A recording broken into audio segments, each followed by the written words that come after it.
Hey guys, Corel Cooper here. Welcome to my weekly rant where I'll be discussing baseball topics of the past week.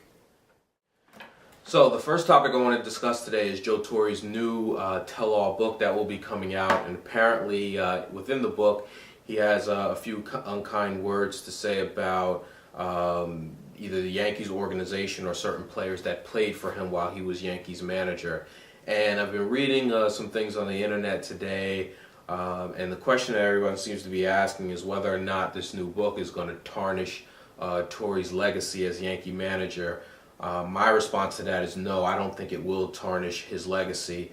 I mean, when you talk about 13 years in a row of making the playoffs, 10 NL East titles, 6 American League pennants, and then 4 World Series rings over a span of 13 years as Yankee manager. You know, while this book is going to get a lot of attention now and over the next couple weeks, I don't think in any way it's going to tarnish Torre's legacy as Yankees manager.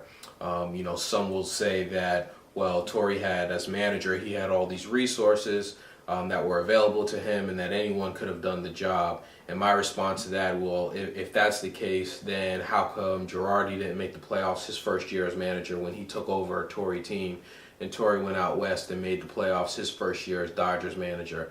Now, the resources do have something to do with it, but let's not take away how good of a manager Joe Torre really is. Another topic of debate here in New York, especially amongst Mets fans, has been whether or not the Mets should pursue Manny Ramirez. It's been reported that Mets ownership is not really interested in pursuing Manny. Anyone that knows me or that has watched any of my videos in the past knows that I am a big supporter of the Mets going out and pursue Manny.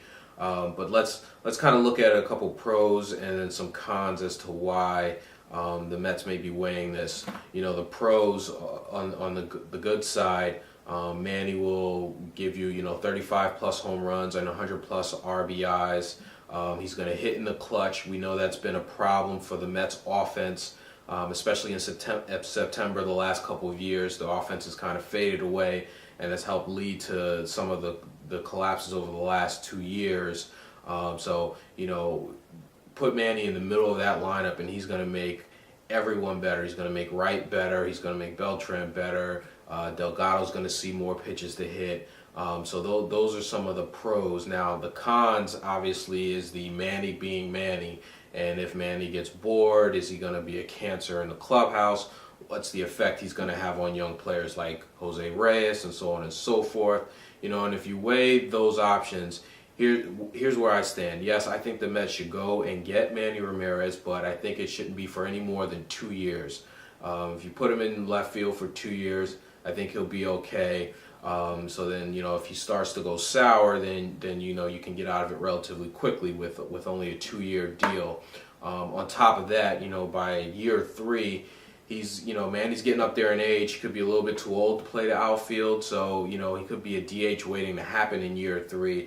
It might be a better fit for an American League team. So, you know, in short, yes, I think the Mets should pursue Manny, but no more than a 2-year deal.